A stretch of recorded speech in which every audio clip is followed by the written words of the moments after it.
Hello जी। आज की इस वीडियो में हम बात करने वाले हैं कोटक महिंद्रा बैंक के बारे में। इनका देख लेते हैं क्वार्टर टू का रिजल्ट किस तरीके का रहा। अगर हम शुरुआत करें कंपनी के मार्केट कैप से तो लगभग लगभग 3.5 लाख करोड़ रुपए के आसपास का कंपनी का मार्केट कैप बन रहा है। अब देखो, सबसे पहले हम रिजल्ट देखेंगे इनके बैंकिंग सेगमेंट के बारे में। तो अगर हम देखने जाए कि कंपनी ने लोन बुक ग्रोथ कितना किया, तो 17% के आसपास का कंपनी का लोन बुक ग्रोथ आता है। अब कंपनी गाइडेंस देके चलता है 18 to 21% के आसपास का, तो मतलब गाइडेंस में डिलीवर नहीं किया, एक पहला प्रॉब्लमैटिक पार्ट। दूसरी चीज, अगर आप देखो कि 17% के आसपास का जो ग्रोथ नंबर है, वो बहुत बेहतरीन नहीं है। देखो, आप आईसीआईसीआई बैंक का रिजल्ट उठाओ, आपको देखने को मिलेगा कि यहाँ पर 4 गुना 5 गुना के लगभग लगभग उनका लोन बुक साइज है। और उसके बाद भी इनके कंपैरेबल नंबर पे वो लोग ग्रो कर पा रहे हैं। तो अगर आपके पास बेस का एडवांटेज है तो आपको ज्यादा पेस पे ग्रो करना चाहिए। वो यहाँ पर हमें होते हुए देखने को नहीं मिला।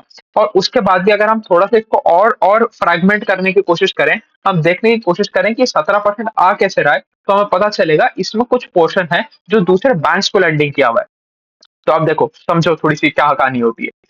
देखो, दो तरीके से बैंक लेंडिंग करते हैं। अगर बहुत ब्रॉड डिवीजन करने की कोशिश करें हम, तो एक तो होता है कि किसी कॉर्पोरेट को लेंडिंग कर दी, किसी बिजनेस को लेंडिंग कर दी, किसी और दूसरे रिटेल को लेंडिंग कर दी, कि भाई क्रेडिट कार्ड दे दिया, any X Y Z reason के लिए आपने किसी ना किसी एक एंटिटी को लेंडिंग कर दी। तो ये वाला जो पोर्शन है ना, यहाँ पर तो हमें सिर्फ 15% के आसपास का ग्रोथ देखने को मिला है। और हमें यही इस वाले ही सेगमेंट में हमें ग्रोथ की ज्यादा से ज्यादा उम्मीद है, और ज्यादा कोशिश है कि हम इसी वाले सेगमेंट में ग्रोथ ढूंढे। ये जो एडिशनल 2% का ग्रोथ आ रहा है, ये वहां उस वाले सेगमेंट में से आ रहा है जहां बैंक दूसरे बैंक को लेंडिंग कर रहा है।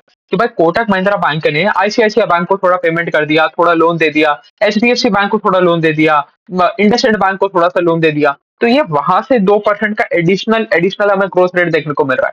तो ये कोई बहुत अच्छी चीज नहीं है, क्योंकि इस पर बहुत ज्यादा यील्ड नहीं बनता आपका।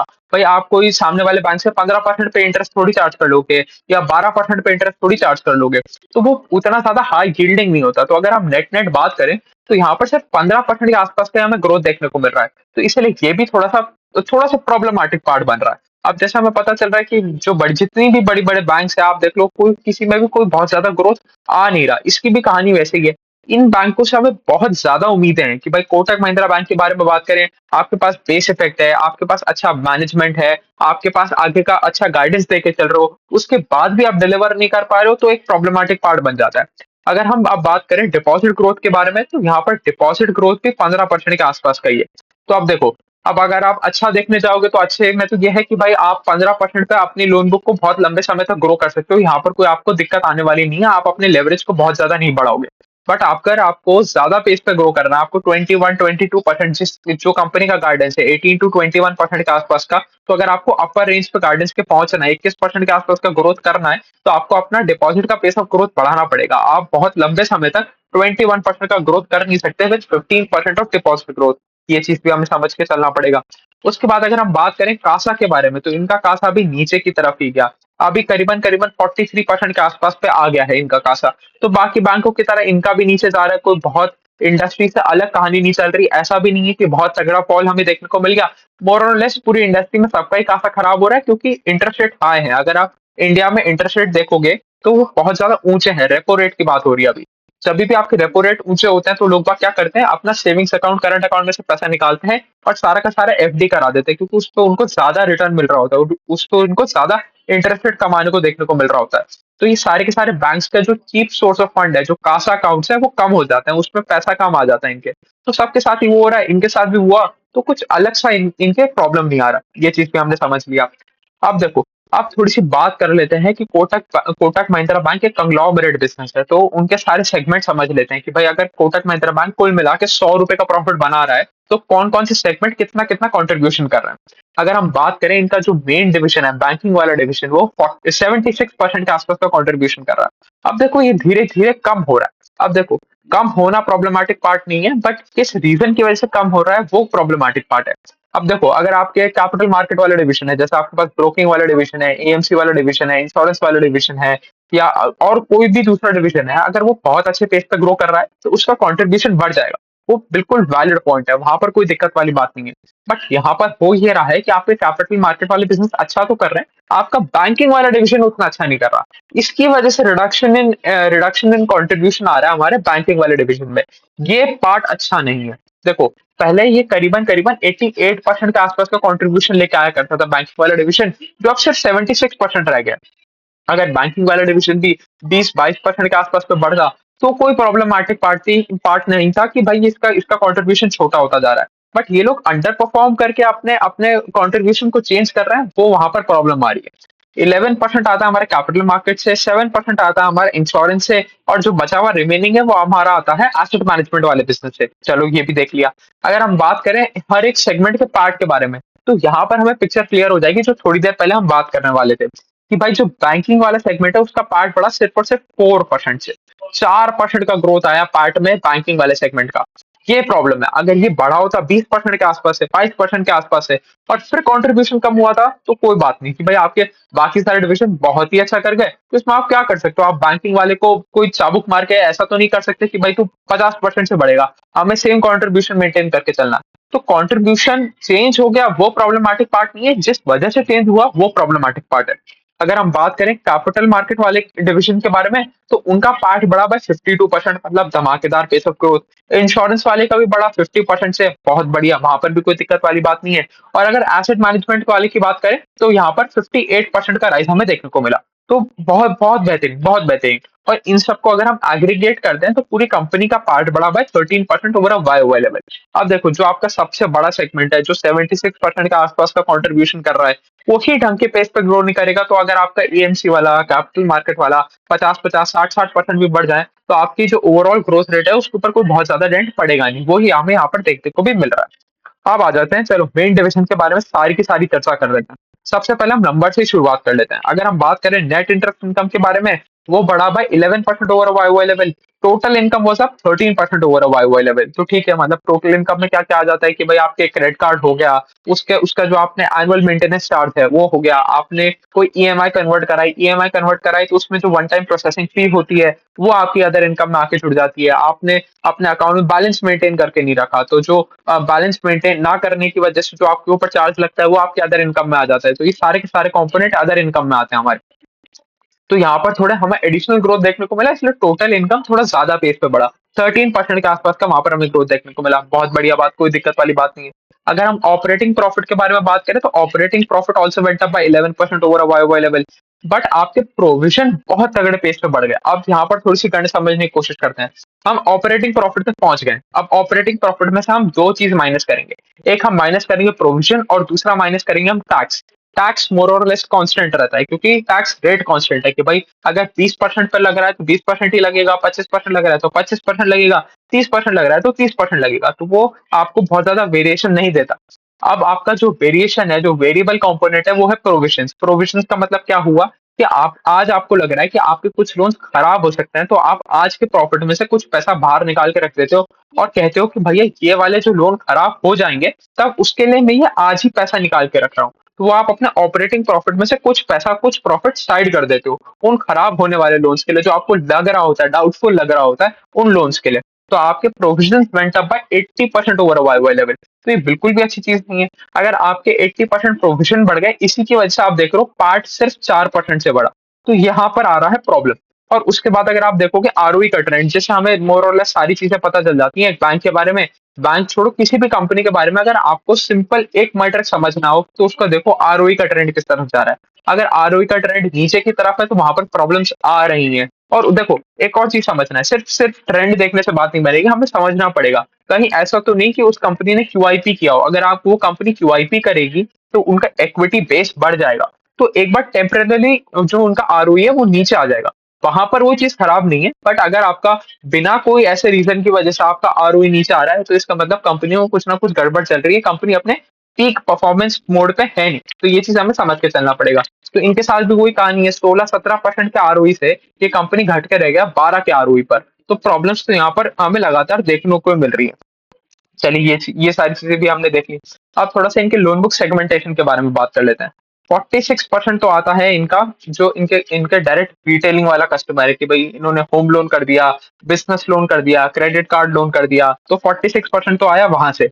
उसमें हमें ग्रोथ देखने को मिला 18% ओवर वाई वाई लेवल का। तो वहां पर तो फिर भी ठीक ठाक ग्रोथ है। 22% आ रहा है हमारा कमर्शियल वाले बिजनेस से, वो हमारा ग्रो किया by 14% over Y Y level.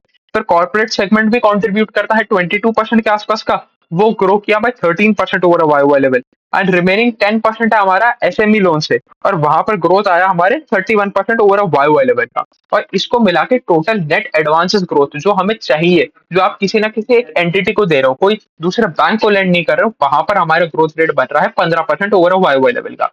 अब थोड़ी सी बात कर लेते हैं एसेट क्वालिटी की। अब जैसे पूरी की पूरी इंडस्ट्री में प्रॉब्लम चल रहा है, इनका भी एसेट क्वालिटी थोड़ा सा खराब हुआ, बट कोई उसमें बहुत ज्यादा चिंता करने वाली बात नहीं है। ये बहुत बेहतरीन बैंक है कि अभी भी एसेट क्वालिटी बहुत प्रिस्टीन है। अगर आप वाई वाई लेवल पे देखोगे फिर भी इनमें थोड़ा सा खराब होती हुई देखने को मिलेगी, क्वार्टर ऑन क्वार्टर लेवल पे अभी भी ये लोग इंप्रूव भी करें, तो ऐसा कोई बहुत ज्यादा टेंशन लेने वाली बात नहीं है कि भाई इन लोगों की एसेट क्वालिटी पे कोई बहुत बड़ा डेंट पड़ा हो। यहाँ पर अभी भी बहुत बढ़िया काम चल रहा है। अगर इनके ग्रॉस एनपीए नंबर के बारे में बात करो तो 1.5% के आसपास का इनका ग्रॉस एनपीए है, और नेट एनपीए 0.43% के आसपास का है।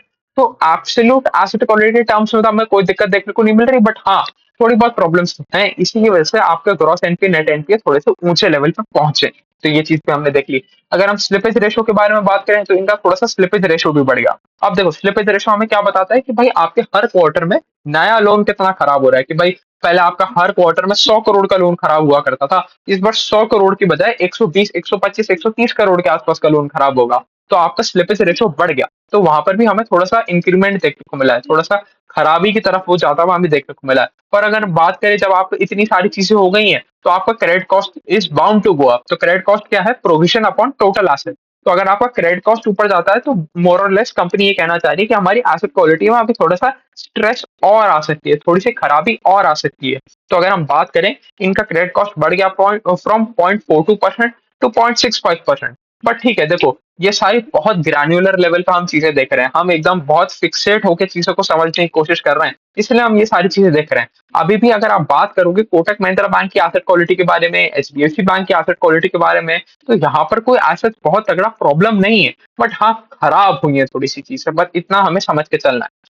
अब देखो, अब इस बैंक के साथ आरबीआई का थोड़ा सा खटपट भी चल रही है कि भाई पहले इन्होंने दो क्वार्टर पहले आरबीआई ने आके बोल दिया था इनको कि भाई अब आप जो आपका डिजिटल प्लेटफॉर्म है उसके थ्रू नया क्लाइंट ऑनबोर्डिंग नहीं कर सकते, आप सेविंग्स अकाउंट नहीं खोल सकते, आप क्रेडिट कार्ड डिस्बर्समेंट नहीं कर सकते। तो इसकी वजह से इनको बहुत ज्यादा फर्क भी पड़ा था, इसीलिए हमें देखने को मिल रहा है कि थोड़ा सा पेस ऑफ ग्रोथ कम आ रहा है इस कंपनी का। तो जैसे आप देखोगे इनका एक फ्लैगशिप प्रोडक्ट था 811 अकाउंट्स। तो 811 अकाउंट्स में क्या था कि भाई आप सीधा कोटक महिंद्रा बैंक का ऐप डाउनलोड करते थे और आप ही खुद अपने मोबाइल से 5 मिनट के अंदर अंदर अपना एक सेविंग्स अकाउंट खोल लेते थे या अपना एक करंट अकाउंट खोल लिया करते थे। तो वो वाली फैसिलिटी जैसे ही बंद हो गई तो वो seamless onboarding of new customer बंद हो गया। इसकी वजह से इनको थोड़ा सा प्रॉब्लम आने लगा, पर अभी भी इसका कोई सोल्यूशन निकल नहीं पाया है। देखो आरबीआई ने क्यों कहा था ये, क्योंकि इनका जो टेक्नोलॉजी थी वो उतना अच्छा नहीं था, इनका जो ऐप था वो उतना अच्छा नहीं था कि भाई ग्लिचेस आते रहते थे, सर्वर डाउन के इशू आते रहते थे। तो आरबीआई ने कहा था कि भाई अपना जो टेक्नोलॉजी प्लेटफॉर्म है आप उसको अपग्रेड करो, आप कस्टमर को एक बेहतर सर्विस दो और उसके बाद अपना आप ऑनबोर्डिंग शुरू करो। तो अभी ये करीबन करीबन 6, 7, 8 महीने निकल चुके हैं, उसके बाद भी कोई बहुत हमें इम्प्रूवमेंट देखने को नहीं मिल रहा है। अभी भी वो रेगुलेशन इनके ऊपर अभी भी लगा हुआ है, अभी भी रिस्ट्रिक्शन लगा हुआ है, वहां पर कोई भी हमें इम्प्रूवमेंट नहीं देखने को मिल रहा है। हाँ कंपनी जरूर कह रही है कि भाई हम ठीक करने की कोशिश कर रहे हैं, बट अभी तक चीजें ठीक हुई तो नहीं है, तो इसलिए अभी भी वहां पर भी रुकावट है। बट अभी भी एग्जिस्टिंग कस्टमर को सब कुछ क्रॉस सेल कर सकते हैं। तो अगर अभी भी आप 811 के पुराने कस्टमर हो जिसने पहले अपना अकाउंट खोला था, तो आपकी सर्विसेज में कोई भी फर्क नहीं पड़ रहा। अगर अभी भी आपको ये लोग आके क्रेडिट कार्ड बेच सकते हैं, अभी भी आपको आके ये 50 और तरीके के लोन्स बेच सकते हैं, सारी क्रॉस सेलिंग कर सकते हैं, आपके लिए कोई कोई भी फर्क नहीं पड़ेगा। बट नया कस्टमर ऑनबोर्डिंग में फर्क पड़ेगा, ये चीज भी हमें देख के चलना है। चलो ये चीज भी हमने समझ ली। उसके बाद अब हम बात कर लेते हैं एक एक सब्सिडरी के बारे में। अच्छा उससे पहले चलो एक और चीज कर लेते हैं, हम ब्रांच नेटवर्क के एक्सपांशन के बारे में बात कर लेते हैं कि भाई अब बैंक का सबसे इंपॉर्टेंट चीज होती है कि भाई आप कितना ज्यादा ब्रांचेस ऐड कर रहे हो। तो अगर इनके बारे में हम बात करें तो इन्होंने 48 नई ब्रांचेस ऐड करी इस क्वार्टर के अंदर अंदर, और अब टोटल इनका ब्रांच काउंट पहुंच गया करीबन करीबन 2013 के आसपास की इनकी ब्रांचेस हो गई पैन इंडिया। अब इतना बड़ा बैंक है, पूरे हिंदुस्तान में हर जगह हर स्टेट्स में इनकी ब्रांचेस हैं। अब बस ये देख रहे हैं कि कितना ज्यादा डीप पेनिट्रेशन कर सकते हैं कि भाई टीयर 2, 3, 4, 5 सिटीज में कितना ज्यादा पेनिट्रेशन कर सकते हैं। यहाँ पर कहानी सिर्फ वही चल रही है। तो अगर हम देखें तो अच्छा खासा इनका ब्रांच एक्सपेंशन रेट भी है। हर क्वार्टर में 2-2.5% के आसपास ये लोग ब्रांच ऐड कर लेते हैं। तो अगर हम इसको एनुअलाइज़ करने लेके जाएँ तो 12-13% के आसपास का तो इनका ब्रांच एक्सपेंशन ही है। तो ये भी बात हमने समझ ली। अब हम बात कर लेते हैं इनकी सारी की सारी सब्सिडियरीज़ के बारे में। अगर हम बात करें अगर हम बात करें कोटक सिक्योरिटीज़ के बारे में, तो कोटक सिक्योरिटीज़ ने अपना मार्केट शेयर मेंटेन करके चले, बहुत बेहतरीन बात। और हमने स्टार्टिंग में प्रॉफिट देखा ही था, वहाँ पर 50% का हमें ग्रोथ देखने को मिला था, बहुत अच्छी बात। अब देखो, आपका सबसे इम्पोर्टेंट चीज़ यहाँ पर ये है कि भाई आप एक एक कोटक सिक्योरिटीज़ के नाम पे कोटक महिंद्रा बैंक को नहीं खरीद रहे, तो एट लीस्ट आप मार्केट शेयर मेंटेन करके तो चलो। जैसे हम बात करते हैं कि आप इंडस्ट्री लेवल से ज़्यादा पेस पे तो ग्रो करो कि एट लीस्ट आप वो वाला कंपनी ना हो जो मार्केट शेयर लूज़ कर रहा है। जिसका कस्टमर उसको छोड़ के किसी दूसरे प्लेटफ़ॉर्म के पास जा रहा है। तो वहाँ पर इन्होंने ये चीज़ तो मेंटेन करके रखी है, यहाँ पर कोई प्रॉब्लम हमें देखने को नहीं मिल रहा। अगर हम इनकी दूसरी कैपिटल मार्केट कंपनीज़ के बारे में बात करें, तो वहाँ पर भी बहुत बढ़िया बात चल रही है। अगर हम इनकी एएमसी कंपनी के बारे में जैसे अगर बात कर लें, तो वहाँ पर एयूएम ग्रोथ आया 59-60% के आसपास का। अभी तक हम जितनी भी एएमसी कंपनी पढ़ चुके हैं, बल्कि सारी ही एएमसी कंपनी हम पढ़ चुके हैं। हमने एचडीएफसी के बारे में वीडियो बना लिया है, हमने यूटीआई के वीडियो बना लिया है, हमने निप्पॉन और आदित्य बिरला सन लाइफ इन चारों के चारों को डिस्कस कर चुके हैं। सबका अगर हम बात करें तो सबसे अच्छा ग्रोथ था निप्पॉन का, वो 65% के आसपास पे ग्रो कर रहा है। उससे नीचे आ रहा है आपका एचडीएफसी, वो 55-56% के आसपास पे ग्रो कर रहा है और इनका 60% के आसपास पे ग्रो कर रहा है। तो मतलब leading player in the AMC business, यहाँ पर इनको कोई बहुत ज़्यादा तकलीफ आ नहीं रही है, यहाँ पर पेस ऑफ ग्रोथ बहुत अच्छा बना हुआ है। तो ये भी ठीक है। अगर हम बात करें इनके इंश्योरेंस और प्राइम बिज़नेस के बारे में, तो वहाँ पर भी कोई दिक्कत नहीं आई, वहाँ पर भी बहुत तगड़ा ग्रोथ रेट आया। हमने देखा ही एक बड़ा 50% से एक बड़ा 58% ओवर अ वाई-वाई लेवल से, पार्ट की बात हो रही है यहाँ पर। तो मोर और लेस जो आपके बाकी सारे बिज़नेसेस हैं, वो बहुत अच्छा कर रहे हैं, बट जो आपका मेन बिज़नेस है, बैंकिंग वाला बिज़नेस है, वहाँ पर हालत बहुत ज़्यादा खराब है। और कोटक महिंद्रा बैंक का शेयर हम एएमसी बिज़नेस खरीदने के लिए या सिक्योरिटी बिज़नेस खरीदने के लिए या एसेट मैनेजमेंट बिज़नेस खरीदने के लिए नहीं खरीद रहे। हम उसको खरीद रहे हैं उसके बैंकिंग वाले डिवीज़न के लिए। तो जब तक बैंकिंग वाले डिवीज़न में ग्रोथ नहीं आएगा, तो आप चाहे 17-18%, 20%, 22% भी पार्ट बढ़ा लो, उससे कोई भी फ़र्क नहीं पड़ने वाला। आपका वैल्यूएशन ऊपर नहीं जाने वाला, आपका स्टॉक प्राइस ऊपर नहीं जाने वाला। आपको जो आपका कोर बिज़नेस है, बैंकिंग वाला बिज़नेस है, उसको ऊपर लेके जाना होगा। तो ये चीज़ पे हमें समझ के चलना पड़ेगा। तो चलिए, मोटा-मोटी यही थी कहानी कोटक महिंद्रा बैंक के बारे में। अभी के लिए इतना ही रखते हैं। Thank you.